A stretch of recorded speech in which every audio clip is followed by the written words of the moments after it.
Coming up on Bridge City News, a temporary bylaw making masks mandatory at all Lethbridge facilities passed first and second reading at City Council yesterday.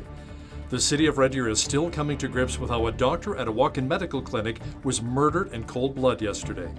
And our foreign affairs expert Lisa Daftari explains how world leaders are coming to the aid of the people of Lebanon following last week's deadly blast. Your nation, your province, your southern Alberta. From the heart of Lethbridge, it's Bridge City News with Hal Roberts. Thanks so much for joining us. Russia says it has become the first country to approve a vaccine against COVID-19. Scientists, however, warned that Russia cut corners. Russian President Vladimir Putin says the vaccine underwent the necessary tests and offers a lasting immunity from the coronavirus. But apparently the Russians skipped phase 3 trials, which take several months and involve tens of thousands of people. The head of the Russian Direct Investment Fund, which bankrolled the vaccine, says they expect tens of thousands of volunteers to be vaccinated within the next few months. Medical experts are concerned, however, that any problems with Russia's COVID-19 vaccine will undermine public confidence in any vaccine for the virus.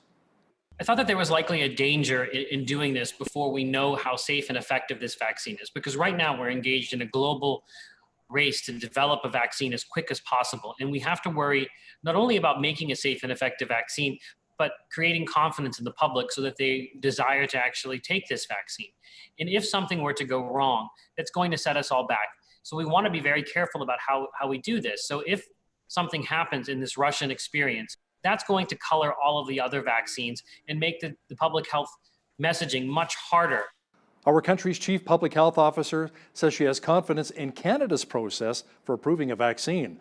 Dr. Theresa Tam would not comment on the Russian announcement, but says, like all Canadians, she's awaiting a successful vaccine candidate. Before Health Canada approves a vaccine in any way, they will look at all the data that is produced through these phase 1 to 3 trials. And the system is, has been in place for a long time, and we have, of course, as people have seen, safe and effective vaccines in use in Canada. So I think that I have confidence and trust in the Canadian regulatory system. The city of Lethbridge is a step closer to making wearing masks mandatory at all indoor facilities and not just those run by the city. Council passed first and second readings of the temporary bylaw, which would potentially come into effect on August 24th. It would expire at the end of the year unless extended by another motion from Council. The third and final reading will take place next Monday. One of the amendments would be that those with underlying medical issues do not have to wear one. If the bylaw is implemented, the fine for not wearing a mask would be $100. Lethbridge College announced that beginning August 17th, masks will be mandatory for on-campus indoor public spaces. Officials say the masks must be worn in hallways, washrooms, and other common use areas. Once you're in an office or in a classroom setting, the rules will change. As long as you can physically distance in those spaces, you don't have to have a mask on, whether you're a student or an employee. So you don't have to wear a mask all day when you're either attending a class or while you're working, as long as you can keep that distance and keep that space between you. The idea of the masks is really in those public use spaces where you are close together. That's where we want to see the masks. And it's just a matter of keeping everybody safe and allowing everyone the best experience they can have when they're on the campus. Lethbridge College CEO Paula Burns said mandatory masks are a way they can make a difference during this pandemic and further protect everyone on campus. Now, due to the COVID-19 pandemic, the Canadian Crohn's and Colitis Gutsy Walk is going virtual this year.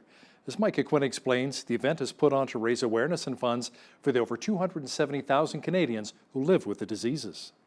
Crohn's disease and ulcerative colitis are the two main forms of irritable bowel syndrome, and walkers around Canada are trying to find a cure for the disease. This year's Gutsy Walk in Lethbridge will be a virtual event due to COVID-19. So it's on August 23rd.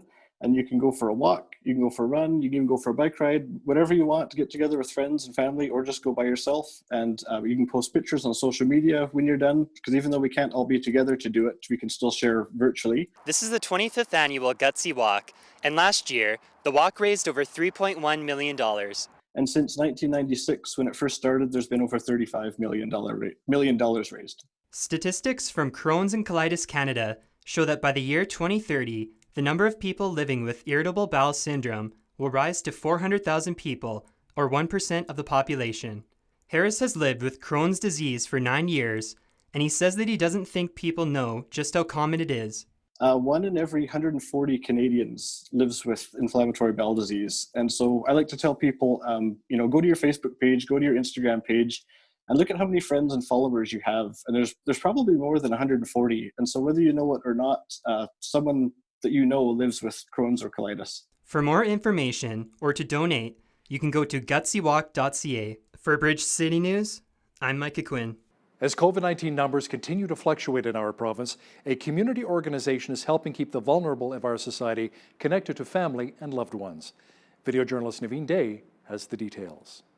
With concerns of COVID-19 affecting vulnerable seniors, care facilities are taking extra precaution when it comes to visitation.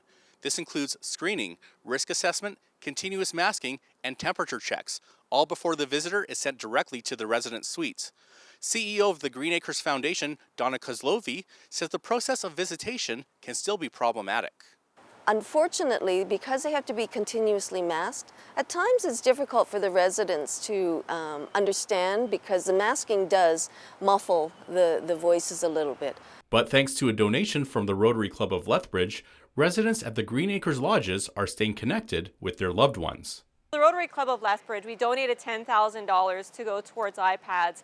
And being a person who's very close to my grandparents, I know that having that connection between grandparents and family is such a huge part of mental health for residences in such facilities. And so for us to give that money is just means so much to us as an organization and us as a community to participate in that. We are certainly endeavoring to look at anything to do with seniors, to do with moms and kids, to do with people that have mental health challenges, to people that have substance abuse disorders. What can we do to assist in our community? How can we do, especially in our new world that we have right now?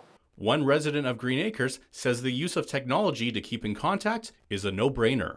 I've had no trouble keeping in touch with my family, which I'm very pleased about.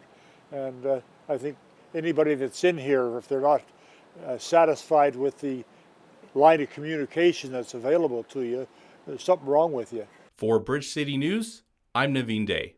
Savannah Stewart is a medical professional who, like many, has been putting in long hours helping those who've been battling COVID-19.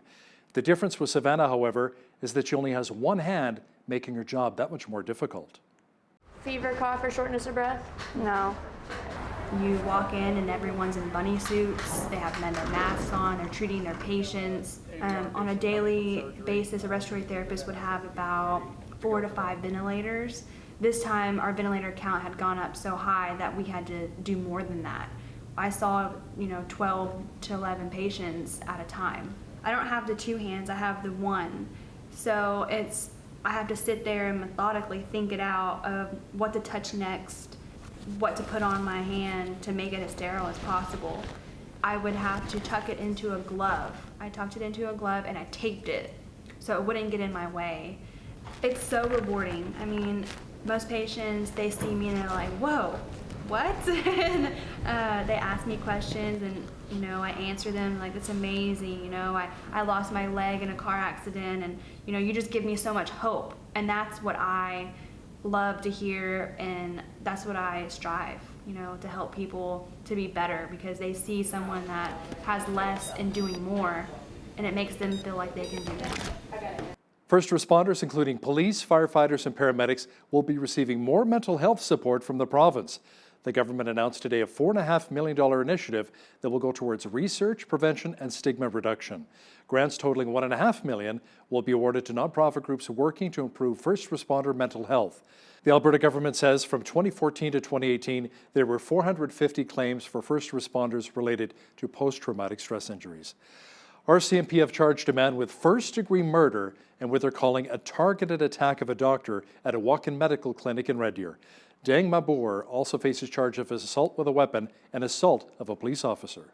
Yesterday morning at approximately 11:10 a.m., Red Deer RCMP responded to a 911 call of an assault in progress at the Village Mall Walk-in Clinic.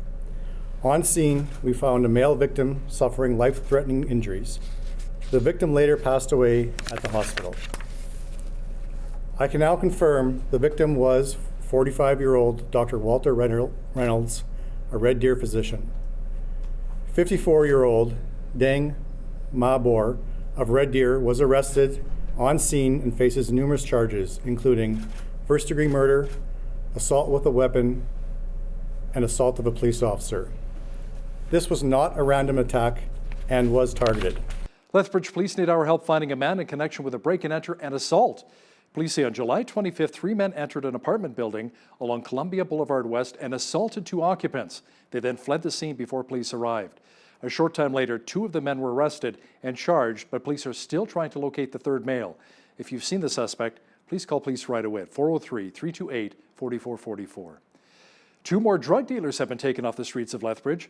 Police say 2 men were busted following what they described as a drug transaction near a home on 14th Street North. Police witnessed the transaction, then arrested the men a short time later at Park Place Mall. A warrant was obtained, and when police searched the home on the north side, they seized fentanyl, methamphetamine, a 12-gauge shotgun, bear spray, stolen bikes, tools, and more than $27,000 in cash.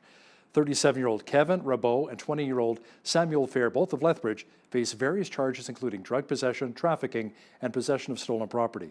Both men are in custody awaiting a bail hearing. Drive-in concerts have become increasingly popular since the novel coronavirus pandemic.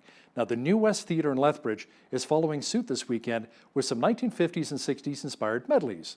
BCN's Ainsley O'Reilly has the story. 1, 2, 3 o'clock, 4 o'clock, rock.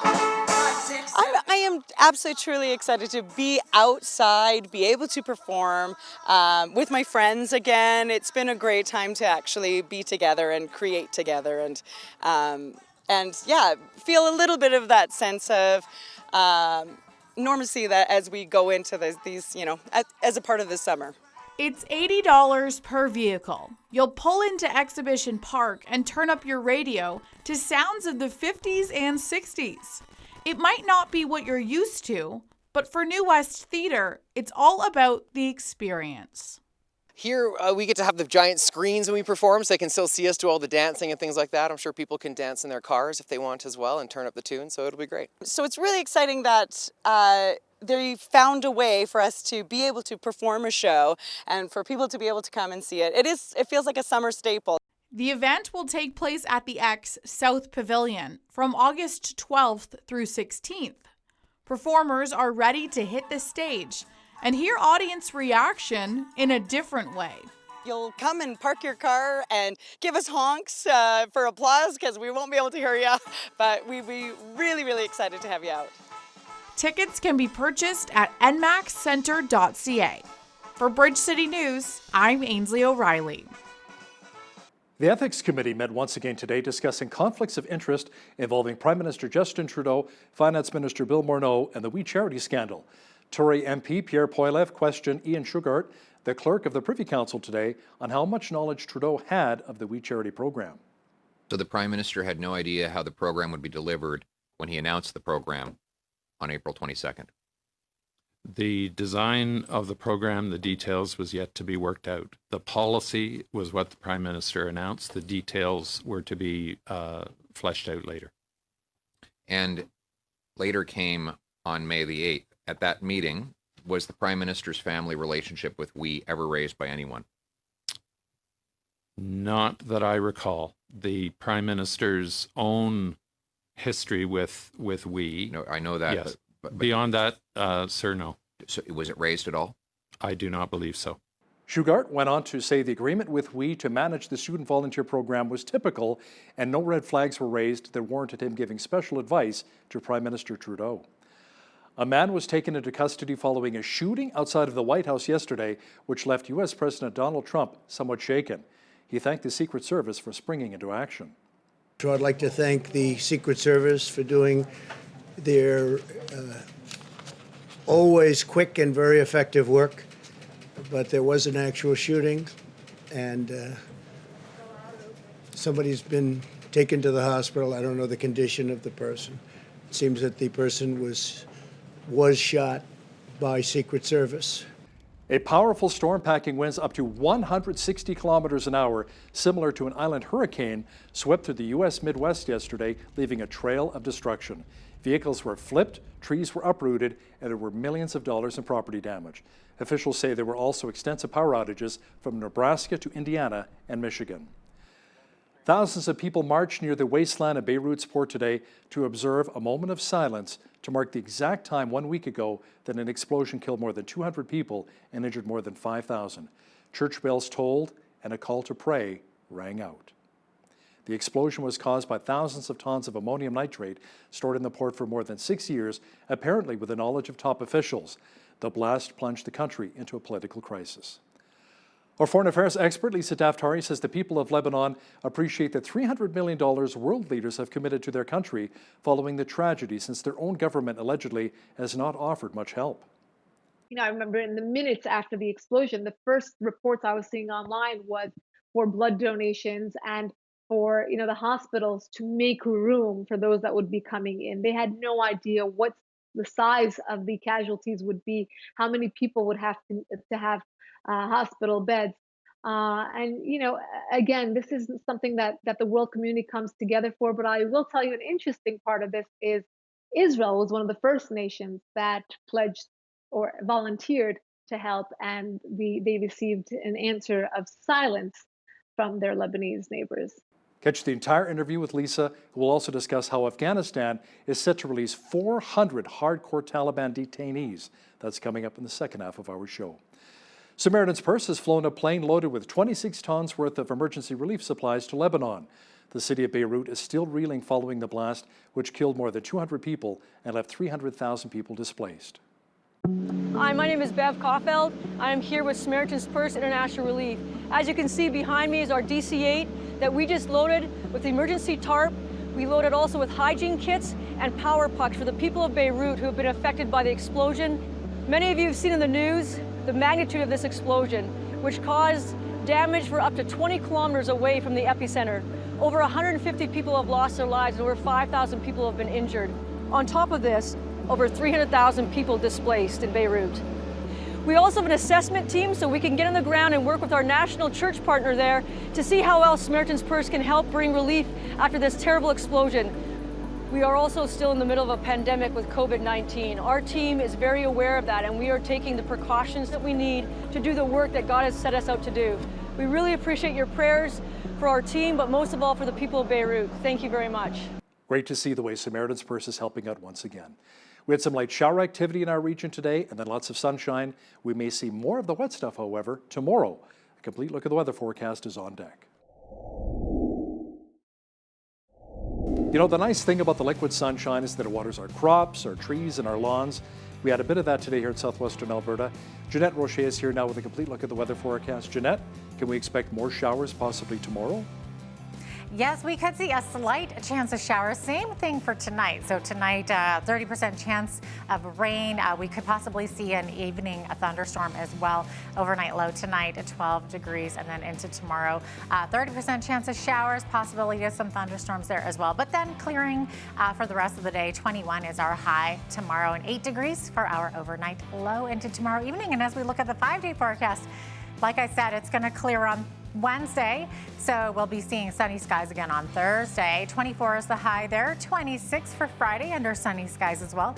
Saturday's high only 20 degrees, a mix of sun and cloud. And then look what happens on Sunday. So we get that 20 on Saturday, and then we jumps right back into the 30s. 31 the high for Sunday with mainly sunny skies. Well, clear skies as well expected for Monday with a high of 33 degrees. So we're going to dip down a little bit and climb right back up into those 30s. The average highs for this time of year, 26 degrees. 11 is our average low. The high temperature on this day was back in 1996. It was 37 degrees. And the low temperature was 0. That was in 2007. The sun rose this morning at 6:17 a.m. And the evening sunset tonight, 8:56 p.m. So our sunsets are definitely coming a little bit earlier these days before the 9 o'clock hour, as our days are getting a little bit shorter. So what's happening on the west coast? Mix of sun and cloud tomorrow, highs of 20 degrees in both Victoria and Vancouver. Calgary and Edmonton both could see a 60% chance of showers tomorrow. Possibility of some thunderstorms tomorrow, high of only 20 tomorrow in Calgary and 19 up in Edmonton. Lots of sunshine expected in Saskatoon tomorrow, 27 the high there. Risk of thunderstorms tomorrow, 29 is the high in Regina. Mix of sun and cloud over in Winnipeg with a high of 30 degrees. And as we look here into central Canada, we're seeing beautiful blue skies, high of 29 degrees in Toronto, Ottawa, and Montreal. Should be a lovely day out there in central Canada tomorrow. And as we look further east into Atlantic Canada, we're seeing some of those heat warnings coming back into effect. Fredericton here, 29 degrees, could see a possibility of thunderstorms tomorrow. Mix of sun and cloud over in Charlottetown, high of 30 degrees, 29 a high over in Halifax under clear skies. Sunshine expected tomorrow also in St. John's, Newfoundland with a high of 28. There you go. That is your forecast. Ottawa has temporarily set a minimum unemployment rate of 13.1% to calculate employment insurance benefits. Those living in regions with an unemployment rate lower will have their EI benefits calculated at that rate. In regions with a higher unemployment rate, benefits will be calculated using the actual rate for that region. This will last while the COVID-19 pandemic is still hurting our economy. Air Canada says all Aeroplan miles will be honored on a one-to-one basis when its new plan starts on November the 8th. The airline says it will be a simple transition for members who will maintain the same account number but go from earning miles to earning points. The changes will eliminate added airline surcharges on all flight rewards, with Air Canada, and plan members will be able to combine Aeroplan points with others in their household at no charge. Canada Goose's revenue took a steep hit in its first quarter due to COVID-19. The luxury parka company's revenue in the quarter dropped to $26.1 million, compared with $71.1 million a year earlier. The Toronto-based company says its first quarter loss nearly doubled to just over $50 million, or 46 cents per share. The company says its investments in retail channels have been reduced and focused on openings in China, where customer traffic is recovering ahead of other markets. Now, here's a look at today's markets. The TSX was down 108 points on the day to 16,497. The Dow was down 104 points to 27,686. The S&P 500 was down 26 points to 3333, and the Nasdaq was down 185 to 10,782. Oil was down 33 cents to 41.61 per barrel. Natural gas was up 2 cents to 2.17.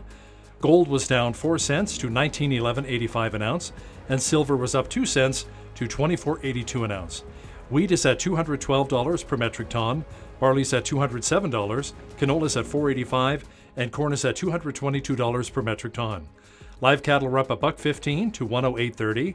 Feeder cattle were up $1.23 to $146.63, and lean hogs were down $2 to $51.83. The Canadian dollar was unchanged today at 75.18 US. Recapping one of our top stories this hour, the city of Lethbridge is a step closer to making wearing masks mandatory at all indoor facilities and not just those run by the city. Council passed first and second readings of the temporary bylaw, which would potentially come into effect on August 24th. It would expire at the end of the year unless extended by another motion from Council. The third and final reading will take place on Monday. The COVID-19 pandemic has hit many nonprofit groups hard, including churches. Coming up, Jeanette Roche will chat with Pastor Rowan Crown about how the virus has impacted his church. That Q&A is coming right up.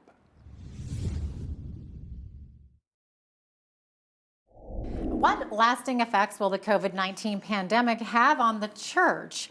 Has fear overtaken some believers, causing them to stay away from churches even after restrictions have been lifted? Joining us today to talk about these timely issues is Rowan Crown, pastor of Amazing Grace Community Church here in Lethbridge. Rowan, thank you so much for joining us today. Thanks for having me on, Jeanette. Yeah, and it's lovely to meet you too. Yes. My understanding is you've been here many times, but I haven't had the opportunity to meet you yet. It's good to be here. Thank you for having me. That's great. So your church has not quite opened to the public yet, but I understand that you will be doing so soon, right? Yeah, so this Sunday we're going to hopefully open up to the public. Mm-hmm. We've been doing pre-recorded services up until this time, and the main reason we haven't is because we didn't have the equipment to live stream, and so we wanted to have the option, if people weren't comfortable yet coming, that they could watch the service live, and people who could come in based upon the restrictions given to us by Alberta Health Services. Right. So you were doing church online? Yes, we were Okay. doing pre-recorded services. So it looked a Okay. little different, recording Gotcha. midweek and then producing something for Sunday morning. I see. Yeah. So what was the response from your members? Yeah, I think overall it was a good response. Probably one of the good things that happened as a result of this was because of our connections in the community, people were actually checking us out online. And I was getting a fair few comments from people. Thank you for putting your services online. People who had never walked into our church before. My family's in Australia as well, so it was actually a joy for them to, they were watching my services over in Australia. So That's that was wonderful. that was good too. So I think there's been some positives come out of this, and I think the other positive is because we lacked the equipment to be able to live stream.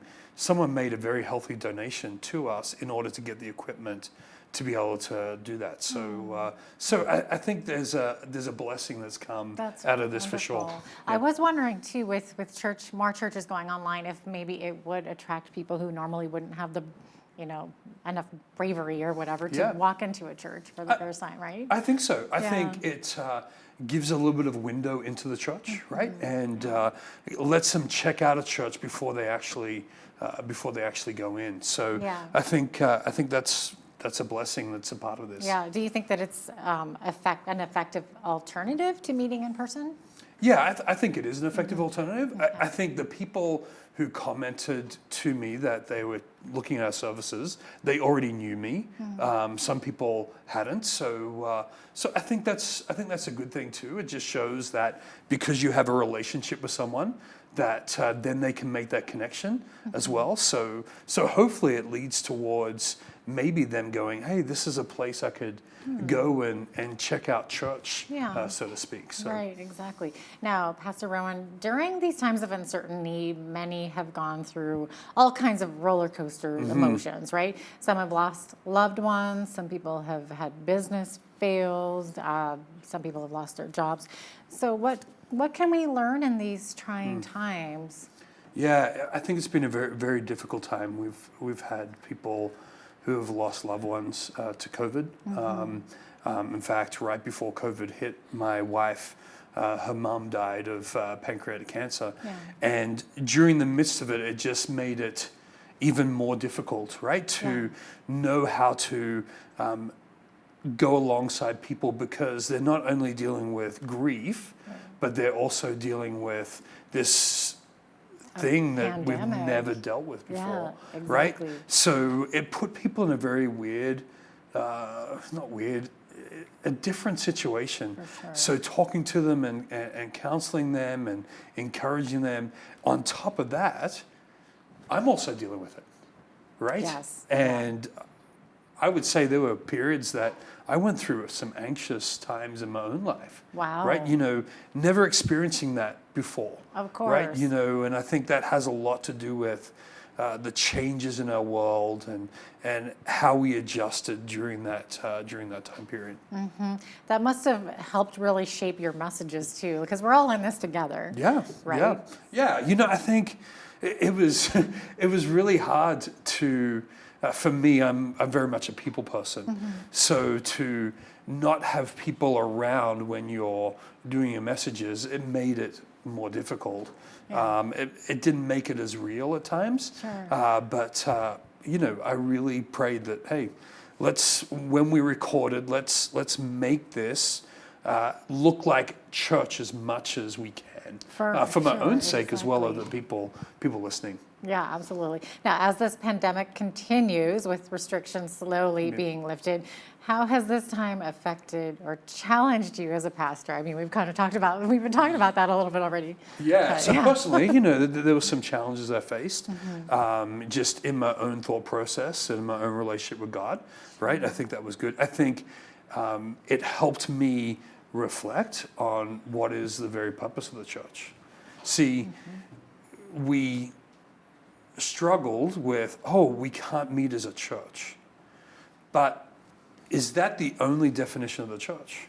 It really made me examine what is the role of the church in the world, right? We can still be the church without having to meet together. And I think that was one of the big things that really encouraged me, that I looked at scriptures like Acts chapter 16, Paul and Silas. It says they were in the inner stocks of the prison. Talk about quarantine, talk about isolated. Yeah, what did they do? They didn't moan and complain, oh, we can't go to church. They worshiped God. Right there. They praised God and worshiped God.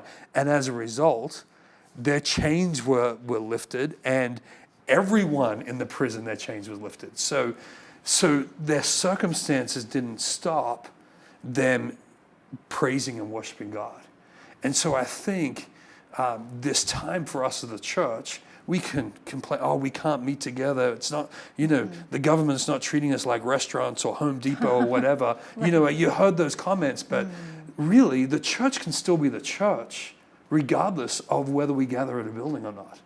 And so we just found ways, or God really opened up ways in which we could still be the church without having to meet together. And that was really cool. And to see how that really impacted people's lives around us. Yeah, absolutely. And I think everyone's going through this together, right? And we're all facing fears and anxieties and different challenges. So fear and trials in life seem to sometimes reveal who we really are as people, right? So is this a good thing, in your opinion? I think so.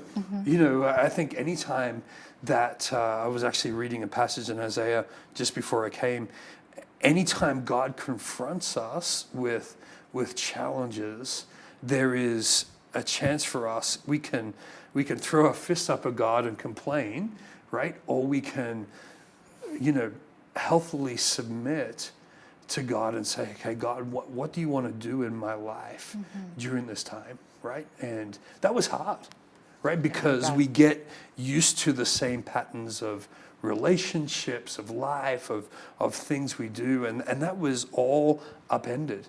And so it's then up to us as believers to, humble ourselves and seek the face of God in the midst of these challenges. Now, that sounds really easy, me saying that, but it wasn't really easy because I'm stubborn just like every other person in the world, right? So yeah, it was a learning time. You're human. That's what it is. You're That's human. Right. Yeah. So what are your thoughts on the long-term effects of the shutdown of the church? Will there be long-term effects, do you think? I joke with people when we start meeting up, publicly again, who's going to show up, we don't know, right? Because you also have people who are in different ideas of when they're going to meet and when they're not going to meet, right? That's true. Right? So you've got to be sensitive. So some people think it's too soon. Some people may think it's too soon. Some people are like, oh, should have been done long ago. Yeah. So you got to be respectful for that, right? Because we're not just dealing with some thought or some idea that everyone has that same feeling about this. You got people who have range of feelings. So you got to be careful. Right? Number one, you've got to respect. I really believe you've got to respect our government and what they've laid down. We've got to be a good witness to those around us. And number three, we've got to be careful that we don't make the minors the majors and the majors the minors, right? And that's in my own life too. So when we open up Sunday, if we have 5 people show up, right? Hey, we get to worship God with 5 people. Right, that's okay, right? And realizing that we can trust in God through this process. Yeah, well, that's a really positive takeaway too. I was going to just ask you if you've seen any positive takeaways from this whole time of lockdown. Yeah, I think there's been some positive takeaways. I think I really believe, Jeanette, that we live in a time that God is trying to engage His people, and the way we feel like, or the way we've done engagement with God, God's saying, listen, I want to wake you up, right? The way you've been doing things, maybe you're not trusting in me enough. And so I think the positive thing for me is moving forward, how am I going to listen to God? How is our church going to listen to God in the process of this, and really go back to the basics, right? Worship and prayer and preaching the gospel, and loving and serving one another, being a community, and allowing the Holy Spirit to work through us in the midst of that. It's a challenge, but I think it's encouraging. Mm-hmm. Now, how can the church help those who might be overcome with fear? There's a lot of fear going on these days for both believers and non-believers alike. Yeah, that's a great question. I think our job, and I've been studying the scriptures, and especially the life of Jesus. And Jesus was a listener. If you look at what he did and how he reached out to people, he met the woman at the well. He listened, right? And I think we've got to learn to be better listeners of people. I've got to learn to be better. I think more with my mouth than anything, and I've got to learn to use those ears more effectively and listen to people's fears, and let them take the time to reveal those things to me, and pray with them, encourage them, journey with them through those fears. And that's what I've been praying as we move forward through this, that I do that better. So yeah. What do the scriptures say about fear? I know there's a lot in there. There is the fear of the Lord is the beginning of all wisdom, right? That's a healthy fear, right? Philippians talks about do not be anxious, right? But with prayer and supplications, good one for these days. right? Make your requests known to God, right? So I think there's a lot of ways in which we can respond to healthy fear. And I think the healthy fear is, God's in control, God is sovereign, and we can trust in him. I remember sitting at the beach in Florida when all this COVID happened, because that's where my in-laws lived, and I remember seeing the sun rising, because my kids and my nieces wanted to see the sunrise. And I remember taking a picture right at the beginning of COVID and posting on my Facebook. It's awesome to know that God's in control, right? Right there, God knows what we're going through. So that can help alleviate our fears. At the same time, opening up to people, reach out, right? Don't hide in a way that you're not willing to really get the help you need during this time. So there's lots of different ways, and get people praying for you. Yeah, for sure. Do you have any favorite verses that have helped you overcome these times of uncertainty? Yeah, I think Philippians 4. Do not be anxious for anything. I think for me, I've been reading this book. It's called The Valley of Vision, and it's actually prayers written by the Puritans.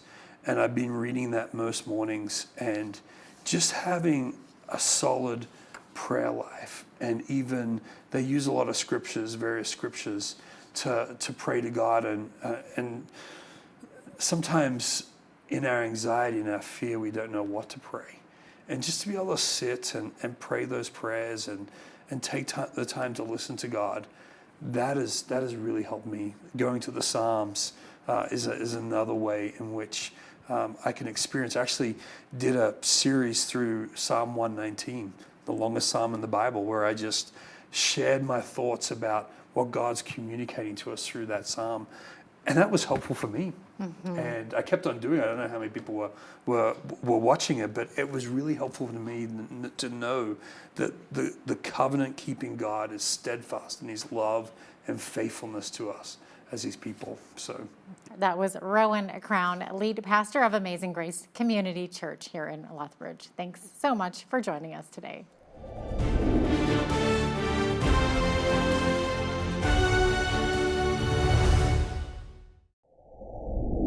The fallout from the Beirut blast continues. The Lebanese government, including the prime minister, resigned, and now a Beirut cop was killed during clashes with protesters. To talk more about it is our foreign affairs expert, Lisa Daftari, joining me via Skype once again from Los Angeles. Lisa, tensions are running pretty high right now in Lebanon. Yeah, people are finally demanding the answers that they've wanted for such a long time. And this is the proverbial straw that broke the camel's back. For such a long time now, innocent people in Lebanon have been demanding that their government show some daylight between themselves and Hezbollah. And for a very long time, we used to refer to the terrorist group Hezbollah, which I'll remind the viewers is backed by the regime in Iran. That group was a proxy that Iran put into Lebanon to fight its regional wars. We used to call that a cancerous element inside of Lebanon, which the Lebanese people, the government would fight to get rid of. As time went on, Hezbollah became to Lebanon more integral than ever in terms of funding, in terms of getting involved in government groups, in terms of weaponry, in terms of getting actually inside civilian populations and putting up soup kitchens and controlling the airspace, controlling the ports, etc. So that brings us to last week's blast, which inevitably, in some manner, the responsibility falls into the hands of Hezbollah. Whether it was an accident or not, why was it put there? Why would they put it in a place where they know that it is this will detonate, and it can detonate, and it is in a place where it is, civilian populations surround the area, and why was it there to begin with? And the question begs, when will these terrorist groups stop using humans as shields, stop putting weapons in schools, stop using children as shields? And now the Lebanese people are protesting and asking those questions to be answered. The European Union and the United Nations are calling for an independent probe into the explosion in Beirut, which left over 220 people and more than 5,000 injured. People want answers, but Lisa, will they get any? Right, and that's the question. When they call for a probe, it's almost like a rhetorical, what happened here? And everyone shrugs their shoulders, whoever's, in charge. The media reports coming out of Lebanon in the hours afterwards said, we don't think it's a terror attack, but at the same time, we will investigate. Well, will you really investigate? Will there be answers? And again, it's a rhetorical only because everyone knows that path will lead them down to knowing and understanding that it might have been an accident. But at the end of the day, the terror group Hezbollah is responsible not only for this, but for so much more. And, as we're seeing the resignations come in one after the other, because these individuals, whether it's the prime minister or any other minister, they act as puppets in Lebanon. They know that they've lost the control. They know that the people want answers and they can't provide them. International leaders have pledged $300 million to help the people of Lebanon, Lisa, including $5 million here from Canada for humanitarian aid. The world is joining forces and coming to help with some much-needed relief. Yes, absolutely. When something like this happens, we look at the people of Lebanon as people who need help. And when they can't get it from their own government, when they can't get the answers, or they're short-staffed, or I remember in the minutes after the explosion, the first reports I was seeing online was for blood donations and for the hospitals to make room for those that would be coming in. They had no idea what the size of the casualties would be, how many people would have to have hospital beds. And again, this is something that the world community comes together for. But I will tell you, an interesting part of this is Israel was one of the first nations that pledged or volunteered to help, and they received an answer of silence from their Lebanese neighbors. Wow, interesting. Now, in a rare joint stand, 6 Persian Gulf Arab nations back extending a UN arms embargo on Iran. Tell me more about that. Finally, right? So in the days or months after Donald Trump became president, he was the first to turn his back on the Iran nuclear deal that was so popular among the European nations first and foremost. But, we got a lot of funny faces from the Arab nations, from the European nations, who were hoping to somewhat normalize relations with the Iranian regime. But now, as time has gone by, we have seen the inconvenient truths of this reality that Iran is marching forward with its nuclear program, with the consumption of arms, with egregious human rights violations, with taking Western hostages, and nothing has changed. So now the Arab nations have joined the US and others in calling out Iran and saying the sanctions will not be removed until we see some behavioral changes. 2 former U.S. Green Berets were sentenced by a Venezuelan court, Lisa, for 20 years in prison for the role in a botched attack in May aimed at toppling President Nicolas Maduro.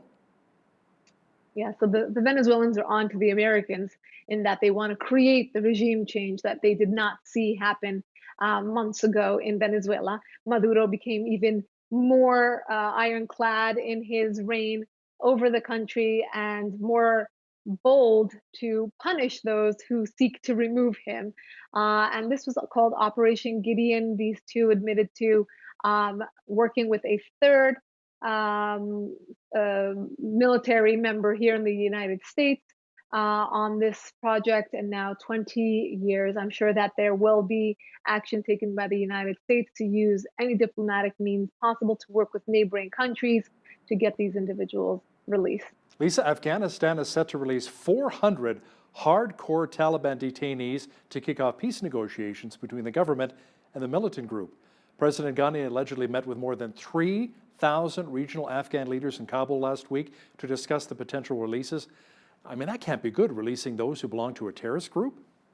Right, exactly right. And Hal, you're one of the few journalists who actually keeps an eye on Afghanistan. Most people have forgotten about Afghanistan. Are we still there? Do we even have assets in Afghanistan? Does anybody care about Afghanistan? Afghanistan has always been the abandoned child of the Middle East. It's always been occupied. It's always been war-torn, and the people of Afghanistan suffer as a result.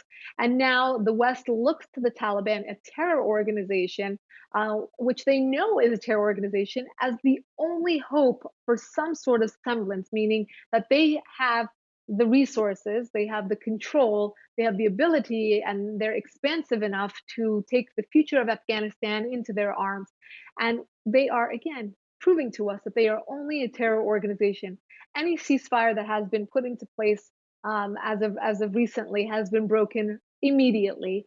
They have enough terrorists on the streets of Afghanistan already, causing suicide bombings at weddings, at ice cream shops. You and I have talked about this weekly. And now, when you read that headline, it gives me the chills that 400 of their worst are going to be released ahead of any sort of deal on their behalf, on any action on their behalf to make this deal go forward. So good luck to the people of Afghanistan. And my heart really goes out to them in what looks like, that there's no resolution in getting them some sort of peaceful future. Yeah, no kidding. Wow, that's incredible. Lisa, the United States is reviewing its military deployments in the Indo-Pacific region to ensure it has enough firepower and troops to counter any threat from China. Countering China is like playing whack-a-mole. We don't know where to look or how to do it, but we got to be where they are, because it seems like we are being proven that they are always going to be one step ahead, whether it's in the hacking world or, in terms of the tariff war between the West and China, and now with their beefing up of assets on the seas. Look, China has had, this chess game going on for a very long time. They know exactly what they're doing. They know exactly where to beef up their assets and to expand their control of the region, whether it's, invading Hong Kong, having more control there, or the seas. They are beefing up their assets. The United States has decided, measure for measure, we will be your shadow and we will beef up our assets to be able to counter this threat of China. Now, closer to home, the riots continue in Portland, Oregon. We see the images. It's just devastating. All of the rioters, the protesters, businesses being torched. And a police union building was even set on fire. Lisa, will we ever see an end to the protests? No, and add to that Chicago. Overnight, we saw Chicago being burned down.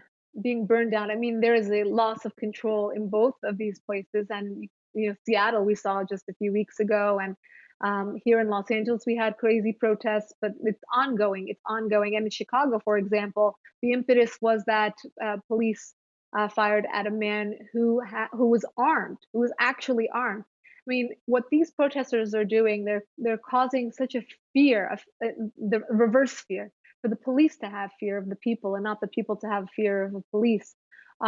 It's just absolute anarchy. It's lawlessness.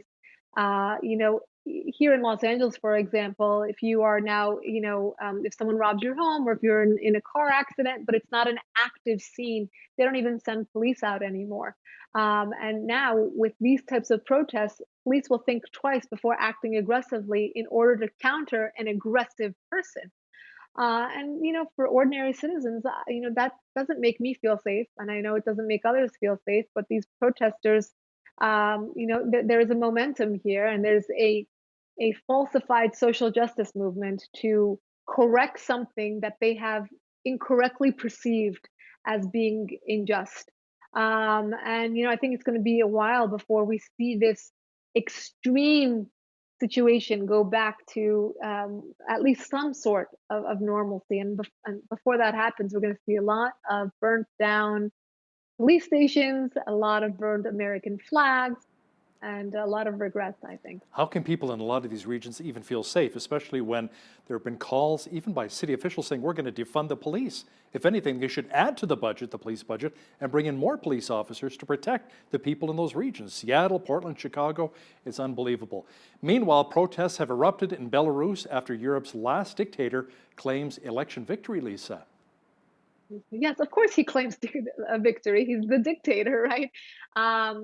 This is a fighting chance for the people of Belarus who had a pro-democracy opposition leader who they were hoping would win an election. And of course, the incumbent dictator comes out and claims victory. So people are on the streets.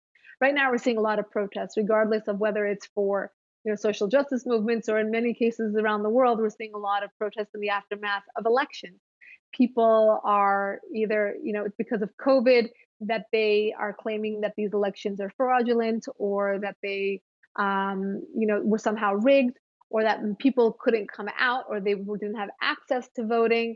And on the other hand, they're home and they are, their time is more freed up, so they are able to come out in protest. So COVID has played a very large role in how people perceive things. It's played a very large role in global protests, and it's played a very large role in elections. And I know here in the United States, we have a very important election coming up in less than 90 days, and people are worried about the same, that COVID will play a role in either in some sort of cheating happening, or ballots not getting into the right hands, or people not being able to mail things in a timely fashion. So that conversation is very much alive, and it's fluid. I think as time goes on, people who are in charge will have to reassure people that this will be a free and fair election. And I think around the world, we're seeing that there can be a very, very significant aftermath.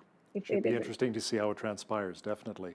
Lisa, new stats have come out in regards to COVID-19 infections, and the United States now has over 5 million infections.